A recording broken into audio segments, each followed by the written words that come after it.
shitty set. This is a really shitty set, guys. This is horrific. Okay. This is gonna be a disaster.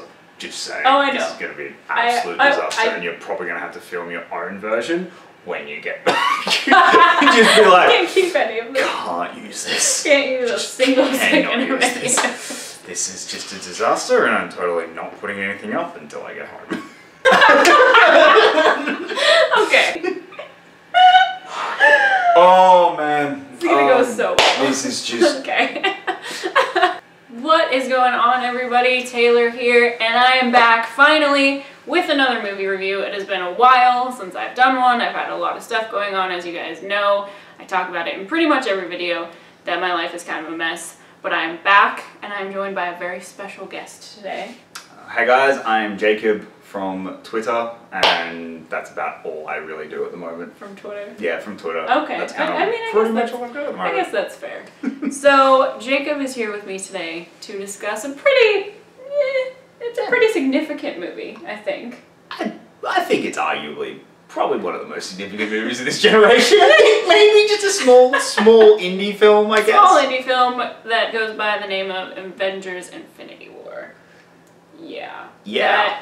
So we saw that movie 2 days ago? Yeah. Ish. And it's a lot to unpack. I'm still trying to figure out how I feel about some of it. I definitely need to see it again at some point to fully appreciate everything that was in it. But my initial thoughts, very well put together.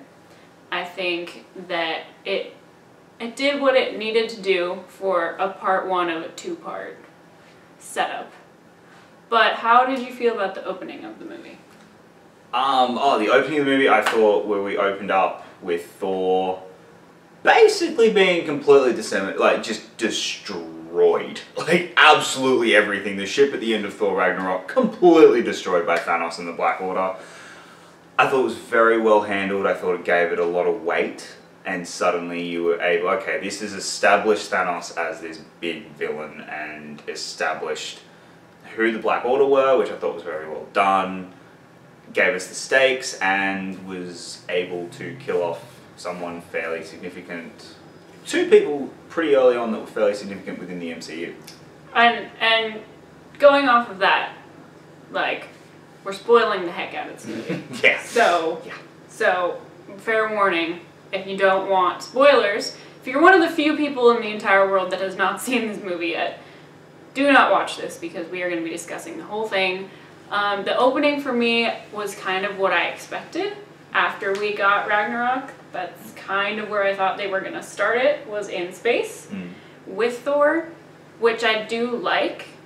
The scene itself didn't really do much for me. It took me a little while to actually get into the movie, which had me a little worried. I'm not sure why that scene didn't do for me what I was hoping it would. I think maybe, I don't know, for some reason it was just really hard for me to get into it, which probably didn't help the fact that they killed Loki. That was rough for me to start off with. I am one of those people that loves Loki and what they've done with him in the movies. I think that he obviously became so much more than they ever intended for him to be. And I loved him as a character, and I understand why they did it, because there's not too much left that he can really do to serve the universe of purpose. He's kind of had his arc, and he's had his time. But that one hurt. That one really hurt me a lot. Well, see, what I love about how they did handle Loki's death, and it's another reason why, which we'll get into, Loki has to be dead. I think he's the one that maybe they can fiddle their way around with out of the major ones that happened. But what I love about his character arc has completely, that's the end of his character arc, is we have the redemption of Loki, and that was the end of his story, was that he was redeemed. And I thought that they handled that really well with him trying to kill Thanos at that very last moment. We went from the Loki at the start of Thor, who only cared about himself, to someone who was willing to risk everything to save his brother.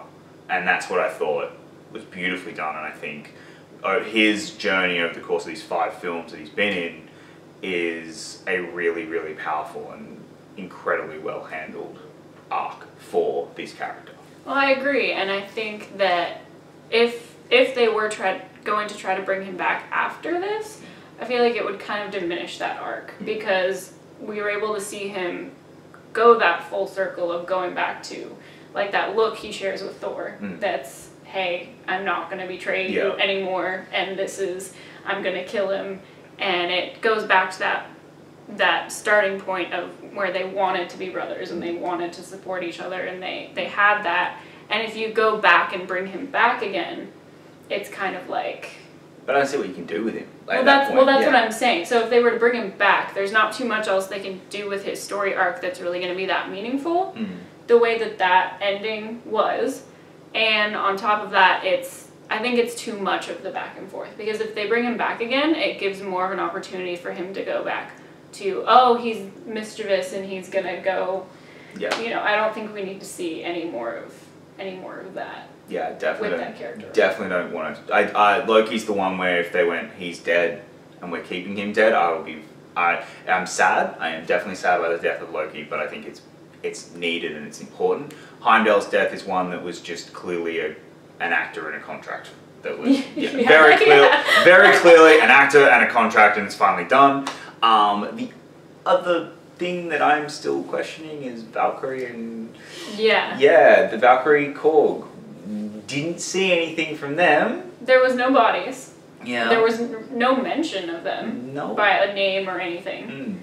And so does that mean we should assume that they're dead, or does that mean we should assume that they just didn't write in the fact that they're somewhere else? I think they're leaving themselves that box of opportunity of, hey, we kind of maybe want them. Now, what's interesting though is there was a report that Tessa Thompson was going to be in this movie.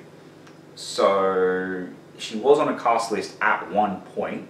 Then again, so was Yondu. So they did play a bit with who was in this movie, and so I'm not entirely certain whether or not she is still alive, or I mean, if it's pretty easy to write her still into the film, but it's to me it kind of cheapens it, and it kind of doesn't make a whole lot of sense if she is still alive.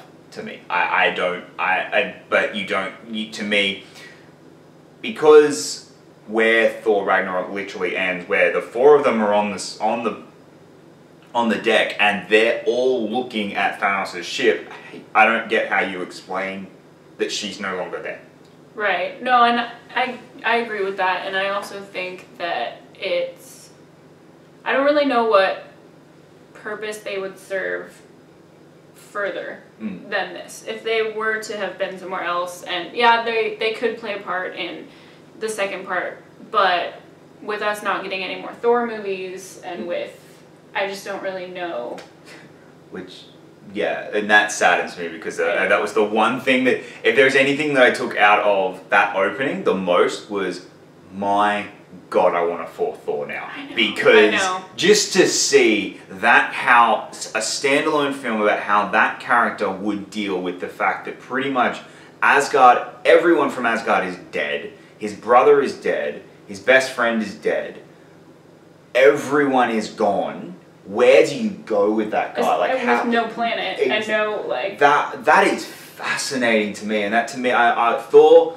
If they announced another Thor film with Chris Hemsworth, this version of Thor, not a new Thor that's coming in, with this version of Thor with Chris Hemsworth, that becomes my most anticipated Marvel film, because that to me is fascinating and interesting, and I would be very excited to see that one. That would be, because it would again be a completely different Thor film than we've ever seen. If they were to do something like that. Yes. And that would be crazy to explore, and I'm really sad that we're never going to get that. Now that you've fingers crossed, I really hope we do. That's the one I want the most right now. Oh God, yeah. And then, oh man, I don't even know where to go from here. So Hulk gets thrown into Doctor Strange. I know. Okay, so Doctor Strange. That was I know you don't agree, but Doctor Strange is one of my favorite of the newer ones. I love Doctor Strange. Okay. It's a very solid Marvel movie, and that's all. It is very formulaic Marvel. Okay. So my thing when Infinity War was first announced, my thing was I want to see Tony Stark and Stephen Strange just have that banter. Yeah. That is what I want to see because, you know, from reading the comics and seeing what they did with both of those characters in the Iron Man movies and in Doctor Strange, it's like those two personalities on screen I want to see so badly just to see, and I was not disappointed. I was not at all disappointed. They were not pulling any punches at all. Doctor Strange was calling Tony out on his attitude. He was not having any of it. I did think they did a very good job. Like, the humor in this movie is very well done, and I think they did, and I don't think they overplay it as much as some other Marvel films have in the past, where the humor very much overshadows the grandness of the story, and I think that is something that they were able to nail with this film. The Russo brothers were able to nail they didn't allow the humor of a typical Marvel film and the banter and the back and forth between the characters overshadow the seriousness of Thanos and how absolutely grim and dark. And that comes back into the first scene where there was humor and there was a little bit of lightness, but you felt every single moment. You felt how terrifying Thanos really was, and when, you know, Doctor Strange and Tony Stark really meet and have that banter, it's still got this underlying current of dread, and that's what I thought the movie did a really fantastic job of, is establishing this undercurrent of dread through the entire film. You felt nervous the entire film, and that also comes into the marketing and the build-up of the fact that this is the film that is the build-up of 10 years. Right. But that's something that I thought they did very well, and that scene in particular really stood out for me. It absolutely did, especially with that point where they're like, you have to call him. And you can see that struggle and that just, you can see it on Tony's face of like, I don't want to call him. Like, I cannot call him. And they're like, Tony. Yeah. You gotta call. And just him looking at that phone and that moment of, you completely understand how heavy that moment is, and none of it is overshadowed by any of the humor we just had, which is sometimes has been a problem. Yes, in the past for Marvel. Very famous for not liking one Marvel movie for that very reason. So. And then we get to move to them going out to the street and seeing the donut. The donut. The giant donut in the sky. Yeah. And I don't know. I kind of like the way that they put Spider-Man into the story that way. Where it's showing you that this is the same city, he's living his high school life, and he looks up and, oh crap, we have to deal with this. What I liked though is that's Spider-Man. That it wasn't Tony calling him, it wasn't anyone calling him, it was, there's trouble in my city, I'm going. And that's Spider-Man. And I think Homecoming, there's one little problem I had with Homecoming, was that it was very much leaning on the, not Spider-Man wanting to do something because it's the right thing to do and because, you know, great power has great responsibility, but because he was trying to impress Tony. Here, I thought they nailed no, I'm not trying to impress anyone, I'm just here to protect my city. And I thought that was very well done, and, you know, all of a sudden then he's joined in on the action with Tony and Doctor Strange and Hulk, who can't Hulk out, which I thought was... I thought they did it well, but at the same time, it was kind of weird that, considering where... It became very much a moment of, we can't have Hulk in this film that much. It felt like that, is that we can't have Hulk because then we have to keep explaining why Hulk is getting his ass kicked. Yeah. And so we don't want to explain that, so instead, all of a sudden Hulk doesn't want to come out, which just felt weird. And it felt a little, you haven't established the rules of that just yet. No, and it's unfortunate that they're never going to be able to. Yeah, it's we're never going to get that. No. And for, you know, what they've been touting as part 2 of Hulk's story. Right.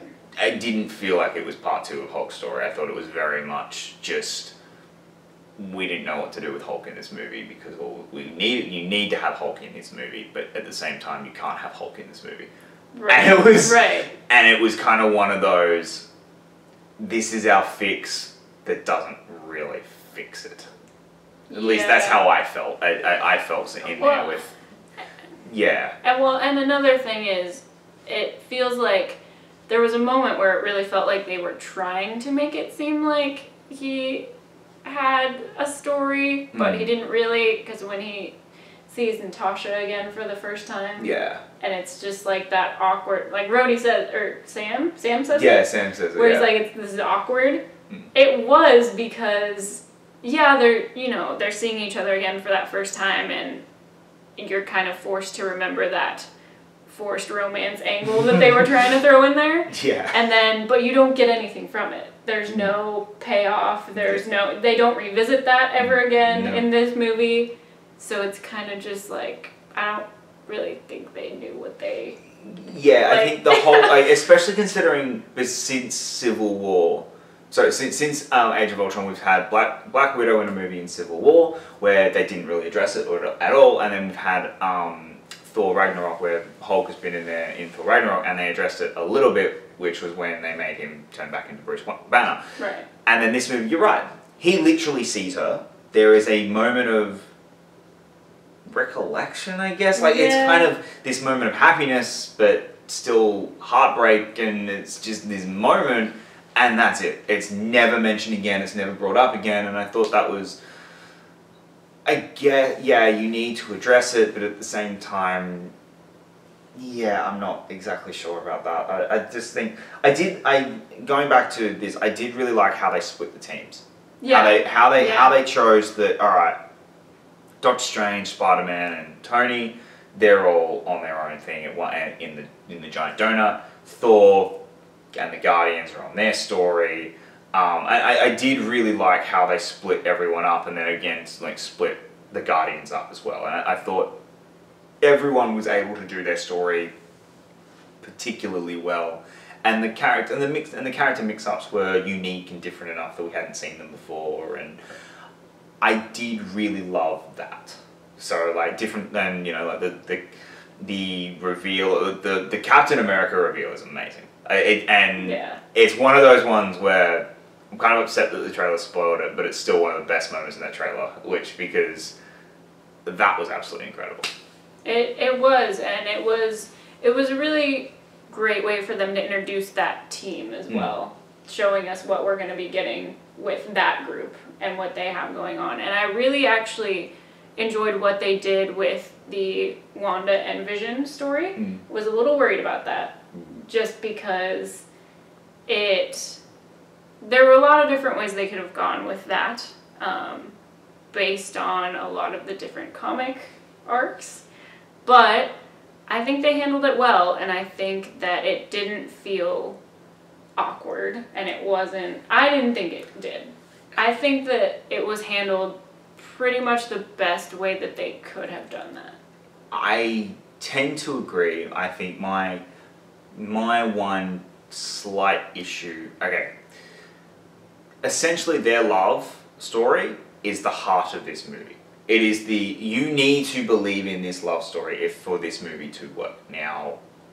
And I think it gets their part of the way. I think they're missing a movie between Avengers and Avengers 2 and Avengers 3. They're missing a movie where Vision and Scarlet Witch, no, I don't want a Vision and Scarlet Witch movie, but another Civil War type movie where you really got to feel... They reference this scene, they reference the fact that Vision left the Accords and and Tony and everyone to go be with Wanda.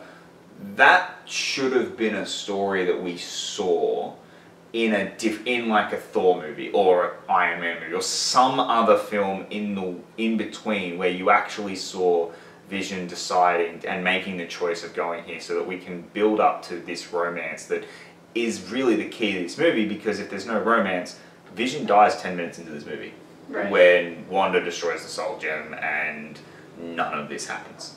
But because you have to believe in this love, you have to believe in that these two are destined to be together.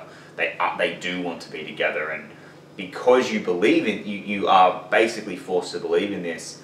It didn't feel as impactful when she is making that heartbreaking decision of, no, I don't want to, I can't kill him. And because and I get it, I'm kind of on the fence of where I'm landing on if that works or not. Like, there are scenes where it really works, but then there are other scenes where you're kind of sitting there going, well, you're not showing me this love. You're telling me it, and that is a real frustration I had with it. Yeah, I can understand that. I think it was believable enough. I don't think it was perfect. I think you're right. I think we should have seen more of it at some point to get to this point where it should have been more impactful, where it really does break your heart that she has to do that. Yeah. I think they were able to get away with it because enough other things were going on. Yeah.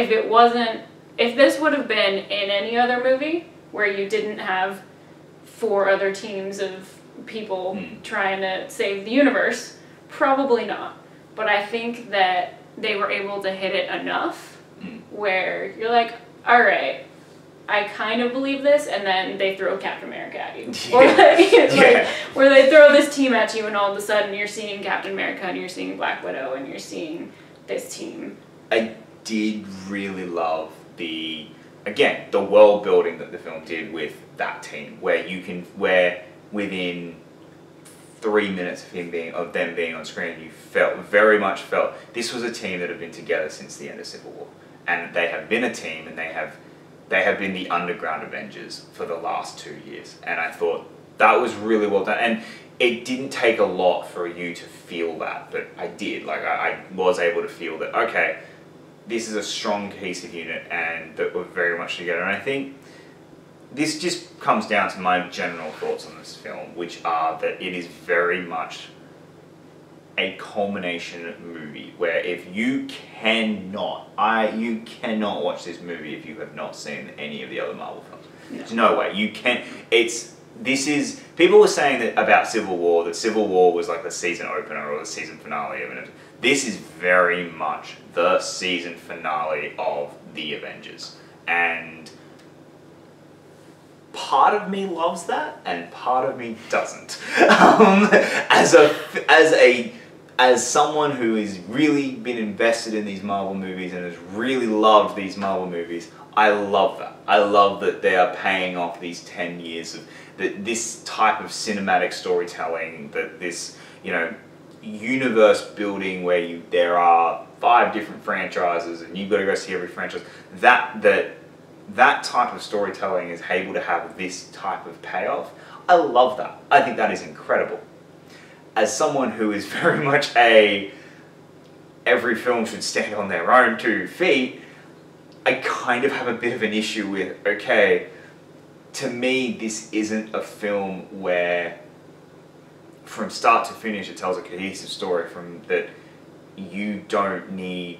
There is a lot of build-up, very little payoff, and a lot of pre-existing knowledge that you must have. Like if my parents said, we want to go see that Infinity War movie, I'd say no. Don't bother. You will be so confused. Yeah. No, and you're right. And if you have not been paying attention to Marvel for the past 10 years, you're going to go into this and be like, I don't know who these characters are. I don't know what their I don't understand their motivations. I don't understand how the world got to this point where all of a sudden, like, who is this guy? Why does he want to destroy all these units? Like, you would have no idea.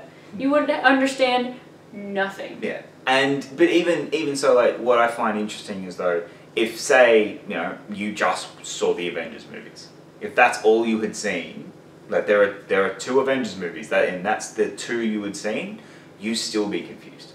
And that's not a criticism against the movie. That's not like a attack on the movie where I'm saying it's a bad movie because of that. I don't believe that. I do think this is a very, very, very good film. I did thoroughly enjoy this film, but I do think it's one of those ones where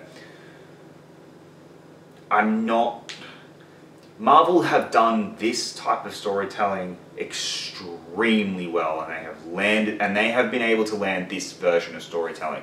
We have seen other people try and attempt this version of storytelling, and I'm a bit worried about the future of cinema when this movie does eventually make $1.6 billion worldwide, and suddenly every studio in the world tries to do this form of storytelling, and it doesn't work. And it's not a criticism against this movie, it's a criticism against the industry and how I'm a bit worried about where we're going with this.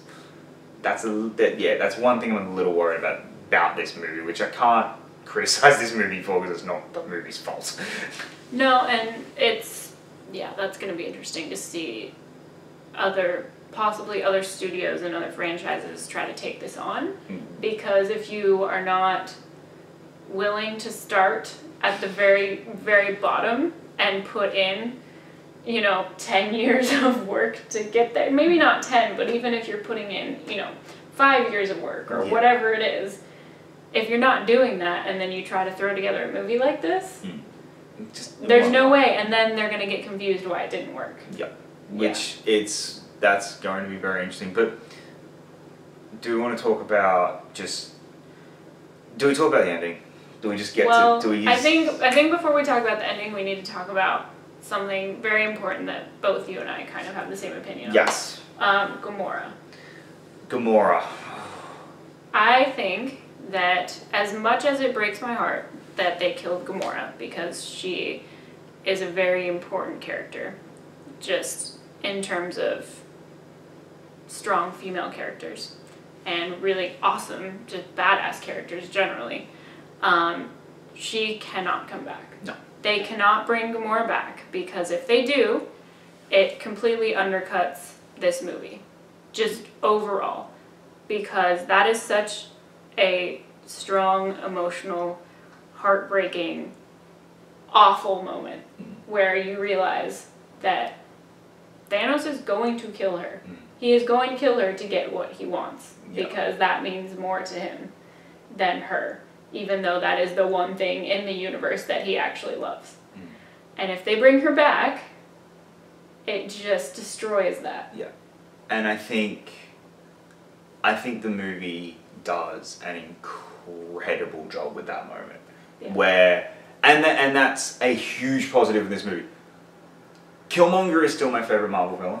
Killmonger is still, to me, the best Marvel villain. Thanos he's chomping at the bit, and if they are able to pay him off further in in Avengers 4, if they are able to develop Thanos further in the 4th film and actually make him and see another side of Thanos in the fourth one, he could be a better villain than Killmonger, but I was absolutely floored with how they handled Thanos. I was very impressed. I was worried going in, and then to see that scene and seeing the emotional toll of having to make this choice for what he believed in, you cannot ever bring her back. She is the one that, to me, has to stay dead, which sucks because it means Guardians 3 isn't going to have Gamora, and again, that is a Guardians of the Galaxy movie now. And as someone who is who in his review of Guardians of the Galaxy 2 said, I don't want James Gunn doing the third one, I now want James Gunn doing the third one without Gamora. And dealing with that. That is going to be so fascinating to see how these characters will deal with the death of Gamora, which I think is a very, very important thing that we do, and I do think we need to see that. I think we got a taste of it, but how do we actually see them move on from that? And I think that would be fascinating to do. I mean, Peter's gone through. He's just lost Yondu. He's just lost his father, and now he's just lost the love of his life. That's fascinating to me, and then you bring in, and in the third film you bring in someone like Nova Prime. Suddenly we've got a very interesting dynamic there, and I think the third Guardians of the Galaxy film could be very interesting going forward.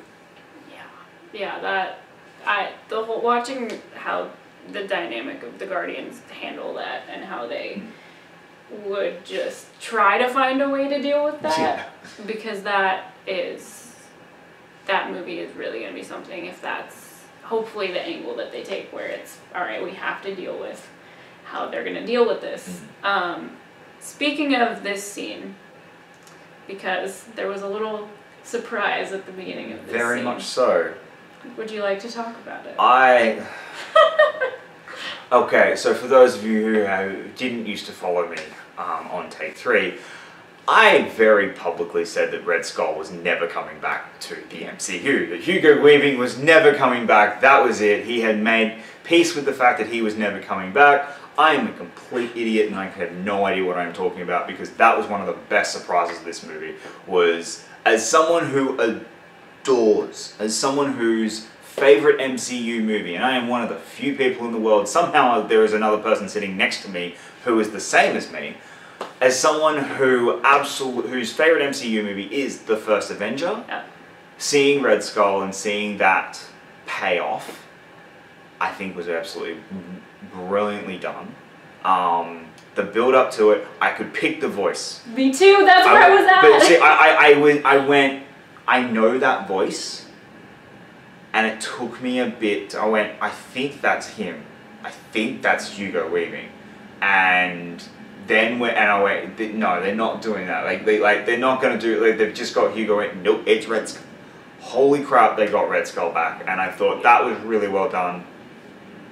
That they actually paid that off, and that they paid off that moment, because that was one of the dangling threads. They've kind of pretty much started to pay off all of the dangling threads in the MCU. There's a few that are still left a little loose and dangling, but most of them they've done really well.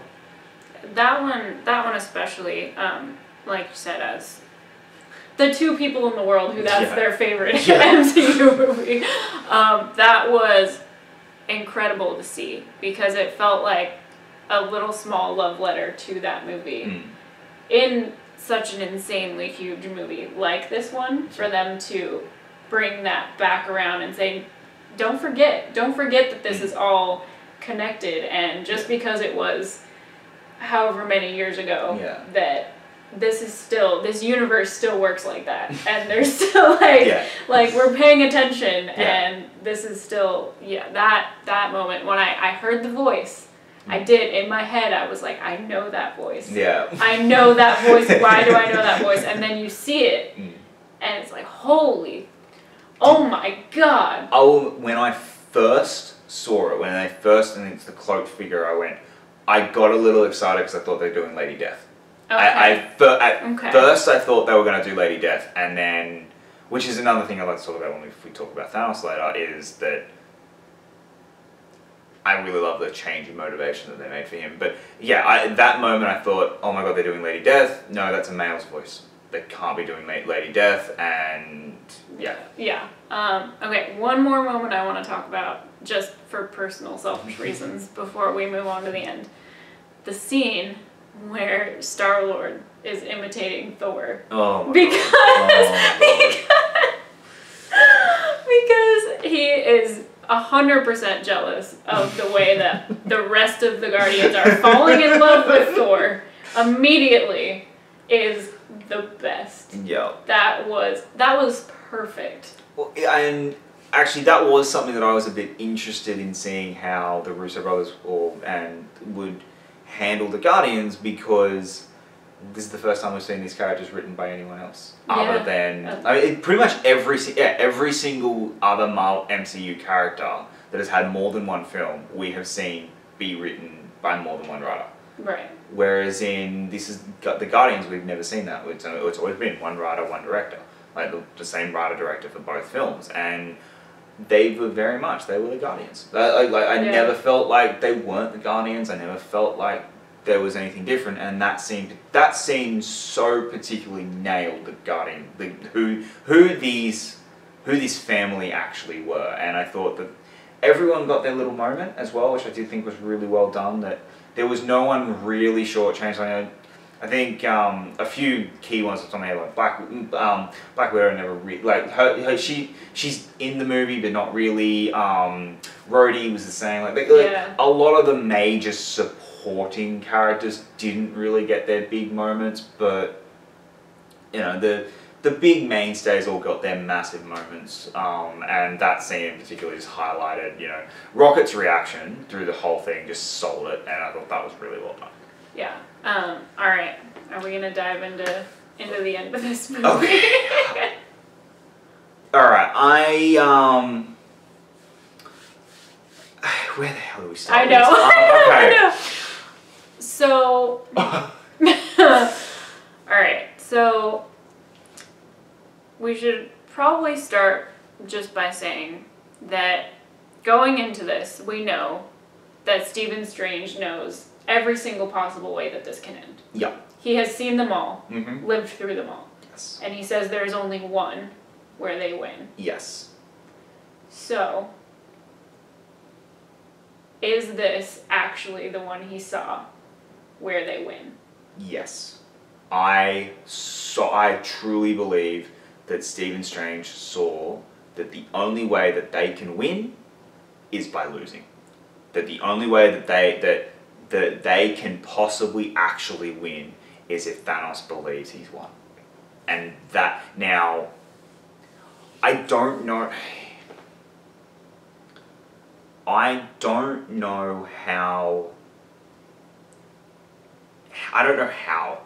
they're going to fix it. I just have a strong feeling that Stephen Strange, that was the conversation, was we cannot win this without him thinking he's won. He will not stop. Now, I think it's very interesting, the people who did vanish and the people who didn't. Yeah. And I think it's incredibly interesting where the next film will go. And I think it's also very fascinating what the next two films to be released are, and where two certain characters were mentioned but not appeared in the movie. Yeah. So as far as the people who disappeared, we had the newer additions to the team. Yep. And then we had Nick Fury and Maria Hill. So that's interesting. Well, the people remaining were pretty much everyone pre-Avengers. Now, there's a few outliers, obviously, but I do strongly believe that I have a theory that the time gem is going to somehow be used.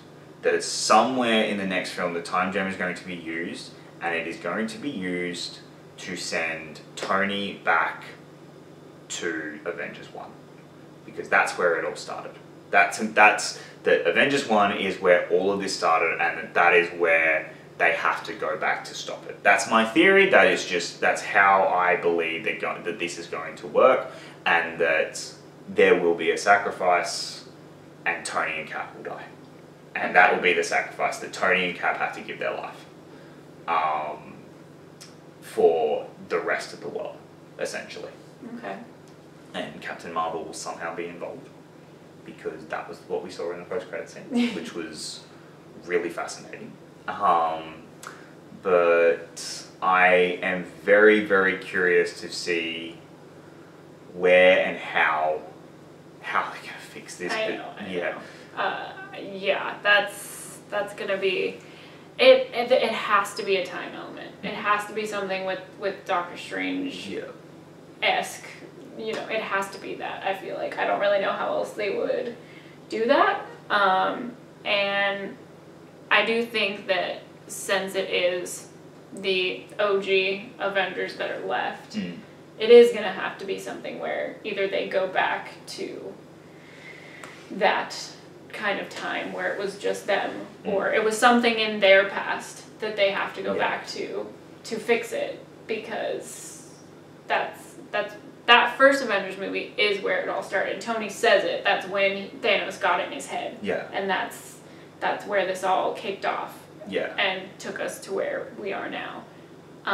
One thing I will say, the scene that made me cry, there was one scene that made me cry, and it was Peter looking at Tony and grabbing onto him and just not wanting to go, begging him, saying, I'm not ready to go, and just, that was such an impactful moment, because it brings you back to, this is a kid.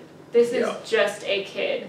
And not only that, it's a kid that Tony sought out and brought into this whole world. Yeah. And was responsible for, and feels responsible for, and was trying so hard at the beginning of the movie to protect, to say, no, you're going back to Earth, like, you're not getting involved in this.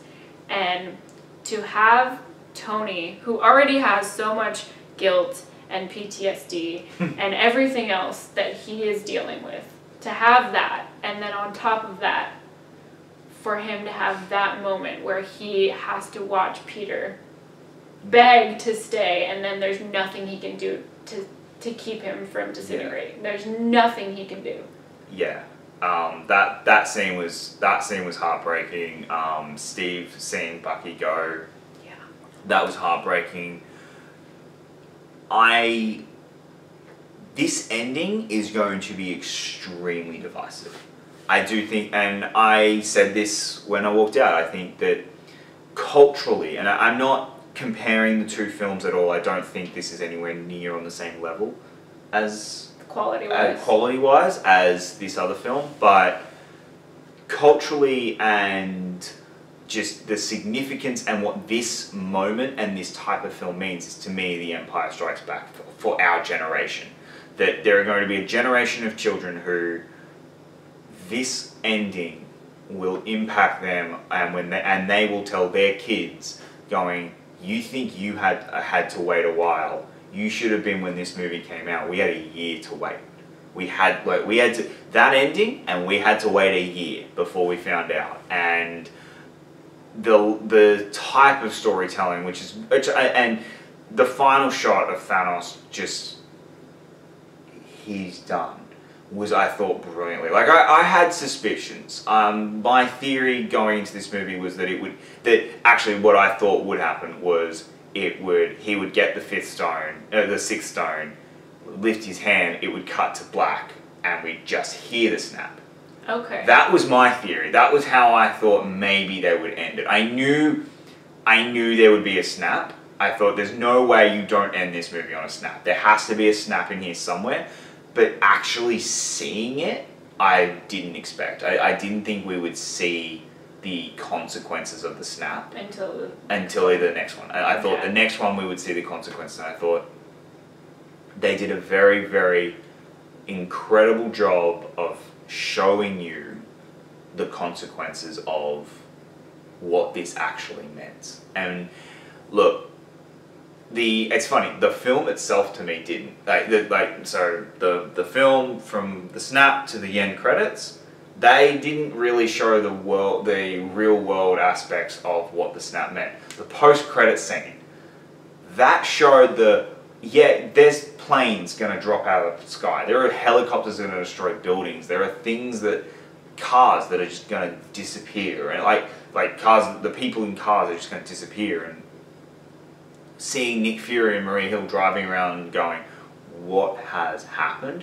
was, I thought, brilliantly done. I thought that was absolutely incredibly well handled, and I very much felt that we got to see the real world. Yeah, no, I agree. I think that was the only post-credit scene they could have done. Oh, yeah. Because we sat there and said, there's no way there's a post-credit scene. There's no way that they can follow that with anything. And that is the only one they could have gotten away with. There were two that I thought they could have possibly done. They could, because I very much have a theory that Ant-Man and Hawkeye at the moment are doing their own little thing that is tied into this that we don't know about, and I have a feeling we're going to see it in Ant-Man and the Wasp. I have a feeling that Ant-Man and the Wasp is going to end on Hawkeye. That Ant-Man and the Wasp is set pre-Infinity War, and it's going to end with Hawkeye and Ant-Man. Hawkeye basically going to Ant-Man, I need your help on this specific thing because it's got to do with something that's going to tie back into 4. Obviously, we know Captain Marvel is set in the 90s. Right. And about, you know, a younger Nick Fury, and so we know that that's coming. So I thought the post-credit scene was either going to be Ant-Man and Hawkeye or something to do with Captain Marvel. Obviously, it was something to do with Captain Marvel. I thought they did that very well. Yeah, I agree. There's a lot I know that we didn't touch on this movie just because there's so much in this movie. Yep. And I definitely need to see it a second time before I can even... I'm just still really on the surface level of the major... Okay, I'm unpacking this, and like I'm thinking about this, and then I'll have to go back and watch it at least one more time to be like, okay, these are the chunks that I missed the first time trying to sort through, and then go back and do it again. But I did want to get something filmed about this while my thoughts from the first viewing were still in my head of, you know, of just experiencing this movie for the first time because it was a hell of an experience. It was completely worth the 10 years of waiting. Yeah. and oh man, I really, really would like to know what you guys all thought of this movie. Please leave your paragraphs in the comments telling me what you thought, if you have any theories, if anything that you thought was going to happen actually did happen in this movie. Just let me know what you guys are thinking because, like I said, I still have a lot to figure out on how I'm feeling and what actually happened and where we're going to be going from here in this universe. But thank you guys so much for watching this. This is probably about 1 million hours long. I don't even know how long we've been talking. It's probably super long. So if you guys stuck around and watched it, thank you so much. As always, all of my links are in the description. I will also put Jacob's links in the description if you want to go check out what he's got going on his Twitter, because apparently that's all he does. Oh my god, but I will put all the links down there for you guys to check out. Thank you so, so much for hanging out with us and listening to us ramble about this movie, and I will see you guys all next time.